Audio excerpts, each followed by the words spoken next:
Hi there, it's Jared Plain and welcome back to another bass lesson. In this ongoing series, we're going to look at ways of creating walking bass lines over some of the most famous jazz standards. In this lesson, we're going to look at the very first jazz tune that I ever learnt as a new jazz bassist, Autumn Leaves. To avoid issues associated with copyright, the melody will not be played during this lesson. Firstly, we need to look at the chords used in this tune. The first chord is C minor 7, which has the notes C, E flat, G, and B flat, or the root, the minor third, perfect fifth, and minor 7th. The next chord is F7, F, A, C, and E flat, or the root, the major third, the perfect fifth, and the minor 7th. The next chord is B flat major 7, B flat, D, F, and A, or the root, the major third, the perfect fifth, and the major 7th. The next chord is E flat major 7, E flat, G, B flat, and D, or the root, major third, perfect fifth, and major 7th. The next chord is A minor 7 flat 5, which has the notes A, C, E flat, and G, or the root, minor third, flat fifth, and minor 7th. The next chord is D7, which has the notes D, F sharp, A, and C, or the root, major third, perfect fifth, and minor 7th. The next chord is G minor 7, which has the notes G, B flat, D, and F, or the root, minor third, perfect fifth, minor 7th. And those are the basic chords in the tune.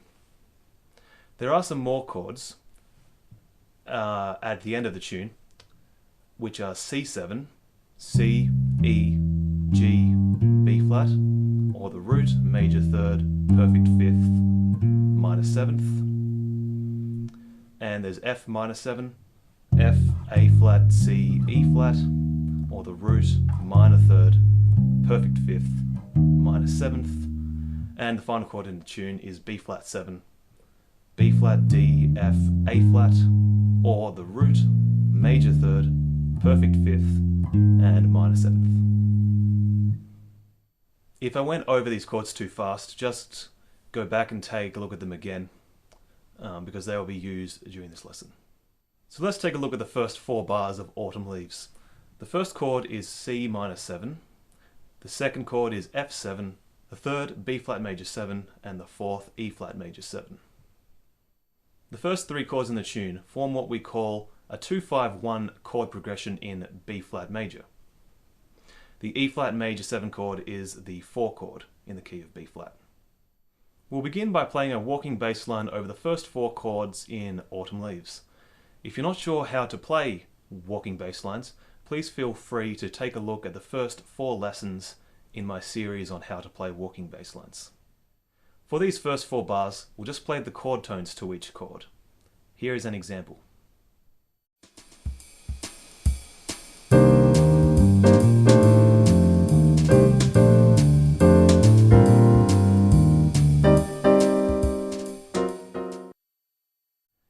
Let's look at bars 5 through 8. The first chord in bar 5 is A minor 7 flat 5, and then D7, and then G minor 7 for 2 bars. These chords form what we call a minor 2-5-1 chord progression in the key of G minor. For these 4 bars, we'll create a walking bass line using scales.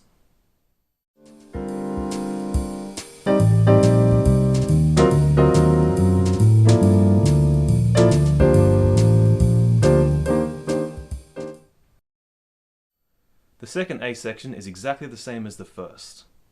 For the second A section, we'll put in some chromatic passing tones and extended range.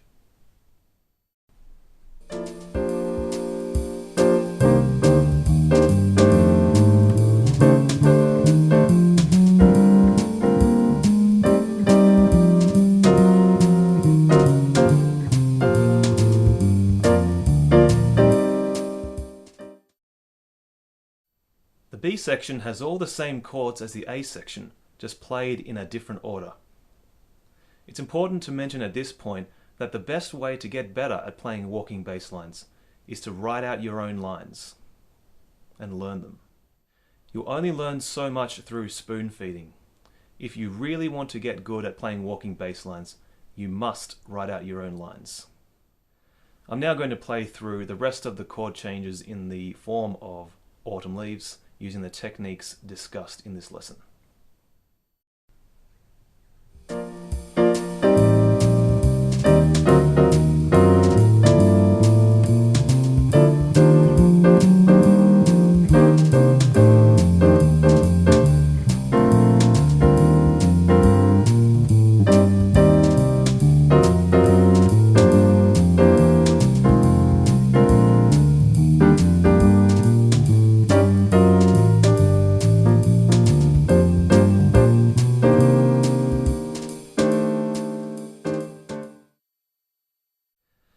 And that's it.